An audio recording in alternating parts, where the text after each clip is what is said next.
December 14th, 2023, 10 a.m. In the heart of the capital, police revealed what they called one of the most significant drug busts in recent years. It wasn't just about cocaine or cash. It was about two men who believed they were kings. One flaunted stacks of money through encrypted phones, convinced no one could ever touch him. The other filmed himself bragging he was the Pablo of East London, certain the streets belonged to him. But arrogance has a price, and when the walls closed in, their empires crumbled faster than they ever imagined. This is the story of London's arrogant dealers, and how their empires came crashing down. Welcome to UK Crime Documentaries. Let's get straight into the case.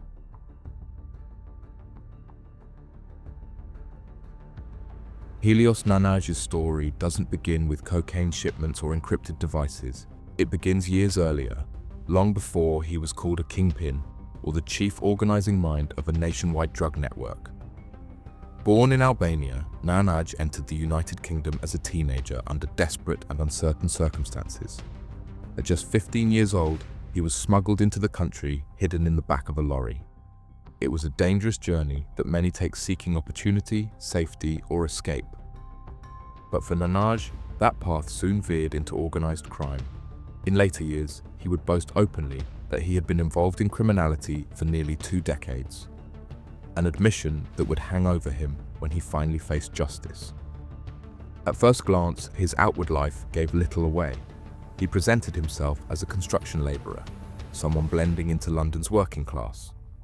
But investigators would later reveal that this was nothing more than a disguise, a thin cover for the scale of the empire he was quietly building. Behind the scenes, Nanaj was moving in different circles. Step by step, he built connections within the Albanian and London underworlds, earning a reputation as someone ambitious, disciplined, and ruthless enough to scale the hierarchy. We will talk about his entire drug operation in a few minutes. By his mid-30s, Nanaj had transformed from a teenager without papers into a man with access to international supply lines. This wasn't the typical story of a dealer climbing the ranks slowly. Nanaj's rise was powered by arrogance and calculated ambition. He believed he could outsmart law enforcement, and he flaunted his success in subtle yet dangerous ways. To some, he was a family man with a young son. To others, he was a businessman who enjoyed the finer things in life. But to the authorities, he would soon be revealed as one of the most significant drug importers operating in the UK. By the time police began looking in his direction, Helios Nanaj had already laid the foundations of a multi-million-pound cocaine empire, an empire that would soon unravel, piece by piece.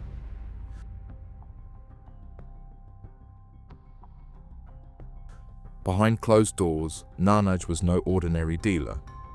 Police later estimated that his network had moved between 0.5 ton and 0.75 ton of cocaine into the United Kingdom, a staggering amount worth millions on the street. His operation was meticulous. Using a network of couriers, safe houses, and trusted lieutenants, Nanaj ensured that drugs arrived from international suppliers and were funneled across Britain. From London, he established pipelines that reached into regions such as Gloucestershire, where local dealers kept the flow alive. Couriers transported drugs concealed in vehicles, often carrying multiple kilos at a time, while others handled the dirty work of cash collection. Nanaj could arrange shipments of 200 kilos at a time, according to investigators, something very few people in the UK drug market had the power to do. His standing in the criminal underworld was so high that even police admitted there were likely few, if any, worked like him. But the business wasn't only about moving products, it was also about the life that came with it. When officers later raided his home in Wandsworth, they found designer clothes and shoes worth around £40,000, alongside evidence of luxury cars and expensive watches. A single Rolex alone was worth close to £10,000. To Nanaj, the empire wasn't just about money, it was about status. His arrogance went further than supplying cocaine. He positioned himself as a guide for other rising traffickers, showing them how to construct their own import operations. He was no longer simply involved in crime, he was shaping it. By 2020, Helios Nanaj had carved out a place as one of the most powerful cocaine traffickers in Britain. But the same arrogance that allowed him to flaunt his wealth and confidence would soon open the cracks that law enforcement needed to bring him down.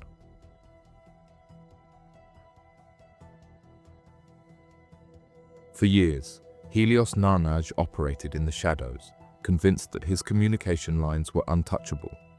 The heart of his confidence lay in an Encrochat device many criminals across Europe believed was impenetrable. For Nanaj, it became the command center of his empire. Under the alias Boboku, the same affectionate nickname he used for his 5-year-old son, Nanaj advertised himself as a wholesale supplier. To him, the handle was just another layer of protection. But to investigators, it became the key that unlocked his identity. The phone contained family photos, birthday messages signed by the Nanaj family, and other fragments of his personal life. He sent images of piles of cash, stacks of cocaine packages, and even selfies in designer clothes and sunglasses. He complained about having £1.6 million in cash stashed during lockdown, money he couldn't safely move abroad.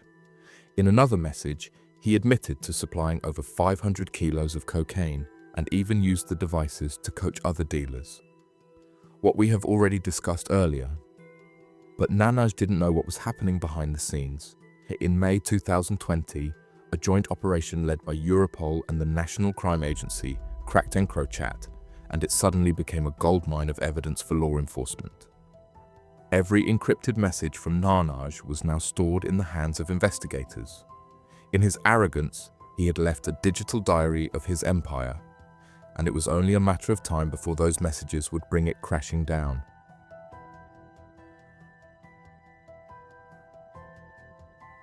Helios Nanaj's empire did not collapse overnight. It began with what seemed like a small arrest, one that would set off a chain reaction leading straight back to him. In May 2020, Gloucestershire police arrested Dimitri Genie, a local dealer who had been supplying cocaine in the Gloucester area. At the time of his arrest, Genie was caught with 2 kilograms of cocaine and around £60,000 in cash. On its own, it looked like another mid-level dealer being taken off the streets. But detectives noticed something else in Genie's possession that would change the course of the entire case. An Encrochat encrypted phone. This device turned out to be the crucial link. When law enforcement cracked into it, investigators discovered it wasn't just used for local sales. It was connected to someone much higher in the chain. The digital trail led them to an upstream supplier who operated far beyond the streets of Gloucester, and that supplier was Helios Nanaj. The timing was significant. At the very same time, Encrochat had been decrypted, allowing investigators to see the complete history of Nanaj's handle too. From there, detectives painstakingly pieced the puzzle together.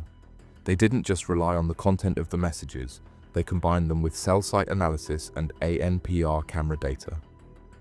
By tracking how Nanaj's Encrochat device and his personal phone always connected to the same locations, whether at home in Wandsworth or traveling by car, they were able to prove both belonged to him.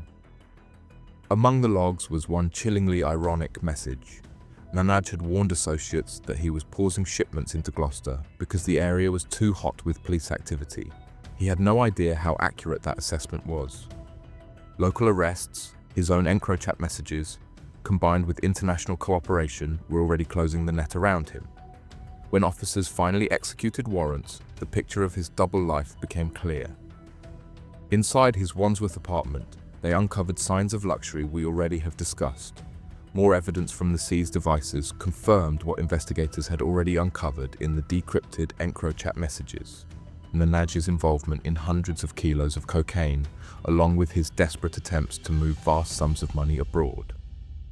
What started with 1 dealer and 2 kilograms of cocaine had escalated into the largest drugs prosecution Gloucestershire police had ever seen.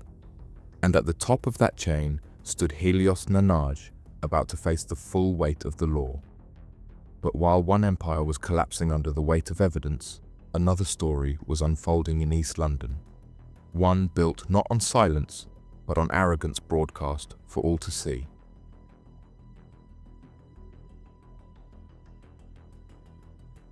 In the crowded streets of East London, where drug networks shift and evolve with ruthless competition, Shahin Ahmed carved out his identity not through silence and secrecy, but through sheer arrogance.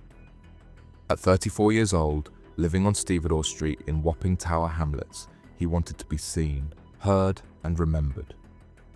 Unlike other dealers who thrived in anonymity, Ahmed reveled in attention. He filmed himself bragging, telling anyone who would listen that he was Pablo, a nod to the infamous Colombian drug lord Pablo Escobar.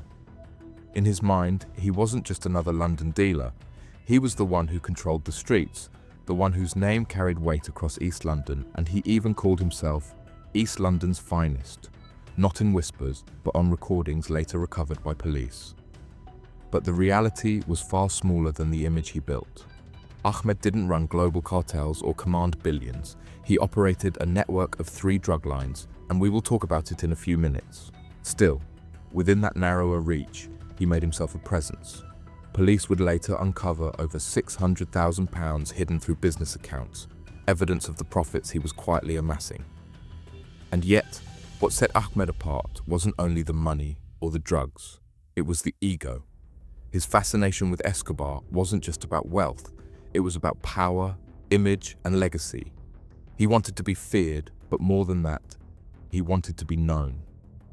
In his own words, Ahmed claimed he had spent 10 years in the gutter, on a curfew, and still rolling like Pablo.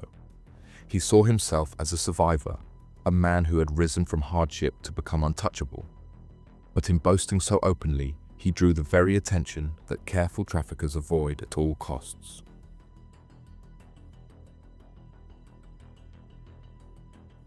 Beneath the boasting, it was the 3 drug lines that powered Shahin Ahmed's empire.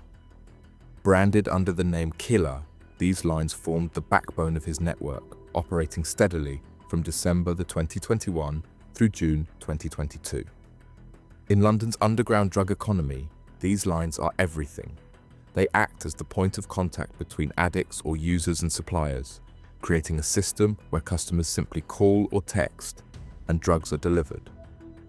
Ahmed definitely wasn't standing on street corners. He was running a small but sophisticated distribution model. The operation focused heavily on Tower Hamlets and East London, areas already struggling with entrenched drug markets.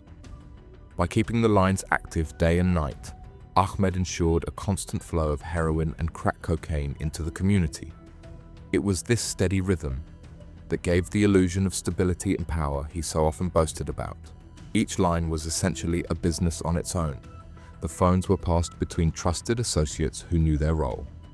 With 3 separate lines running simultaneously, Ahmed multiplied both his reach and his profits.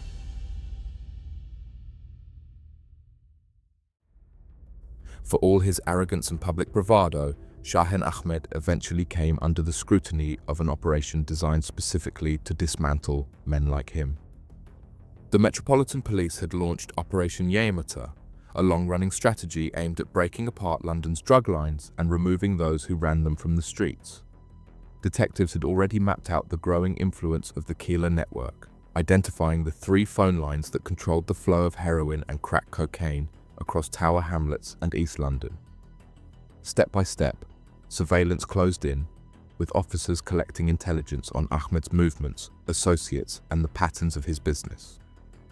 The decisive moment came on 28th June 2022, when officers carried out simultaneous raids on 2 properties tied to Ahmed. The first was his home on Stevedore Street, Wapping, while the second was another address linked to his network. Inside, police uncovered large quantities of Class A drugs along with more than £60,000 in cash. Piles of illicit money and packets of heroin and crack laid bare the scale of the Keeler operation. But it wasn't just the drugs and money that sealed his fate. Officers seized multiple mobile devices and financial records, giving investigators a direct link between Ahmed and the Keeler lines. On those devices was one piece of evidence that stood out more than any other: a video Ahmed had recorded of himself that we have covered in the very start of the case. The recording was more than just a glimpse into his ego. It became a key exhibit in court, proof that Ahmed was not only aware of his crimes, but flaunted them. Operation Yamata had achieved its purpose. The Keeler drug lines had been smashed, the devices collected, and the evidence stacked neatly against Ahmed. But before we reveal the sentences that would decide the fate of these so-called kingpins, there's one crucial detail we can't ignore. A gap in the story that raises more questions than answers.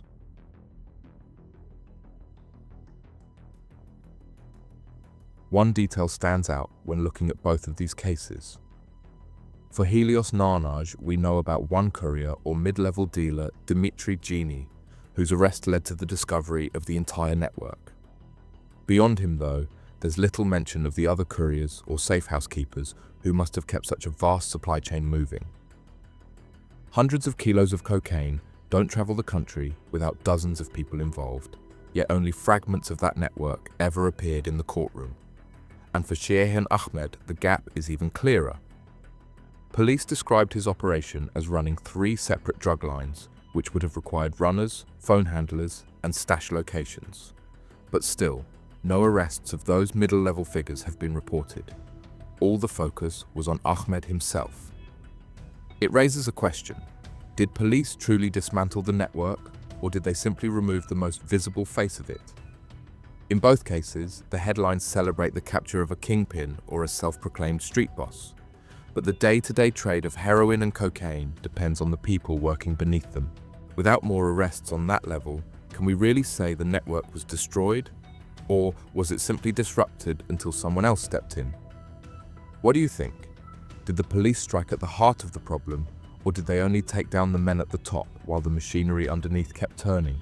Let us know your thoughts in the comments below.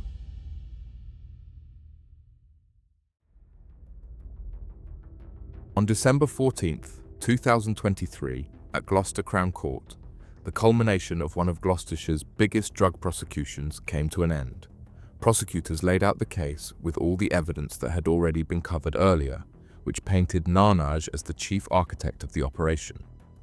The defense tried to distance him from the crimes, claiming that the incriminating messages on the encrypted phones did not belong to him, and that he was merely holding devices for others. But the jury was unconvinced due to the overwhelming evidence against him. Judge Rupert Lowe dismissed the defense as ludicrous and transparent lies, noting that Nanaj had been the chief organizing mind and the big boss of a network that pushed devastating quantities of Class A drugs across the country. He reminded Nanaj that his choices had not only enriched him, but also destroyed lives and put his own family at risk of losing him for decades. In the end, the sentence was severe. Helios Nanaj, 37, of Smugglers Way, Wandsworth, London, was jailed for 24 years for his role as ringleader of the conspiracy. Some reports also confirm that Dimitri Genie was sentenced to more than 10 years in prison, whereas 3 months earlier, on September 13, 2023, at Snaresbrook Crown Court in East London, prosecutors delivered their case against Shahin Ahmed, 34, on all the evidence police gathered, along with the videos seized from Ahmed's devices. Unlike Nanaj, Ahmed mounted little in the way of a defense. Judge, reflecting on the scale of his arrogance, told him that drugs blight communities and ruin lives, and that Ahmed's brazen celebration of his crimes showed a chilling disregard for the misery they caused. The sentence followed swiftly. Shahin Ahmed, aged 34, of Stevedore Street, Tower Hamlets, was jailed for 9.5 years. What do you think about these cases? The loopholes police may have left, and the sentences that were handed down? Let us know your thoughts in the comments. If you want more raw UK crime stories like this, subscribe to UK Crime Documentaries and hit the bell so you don't miss the next case.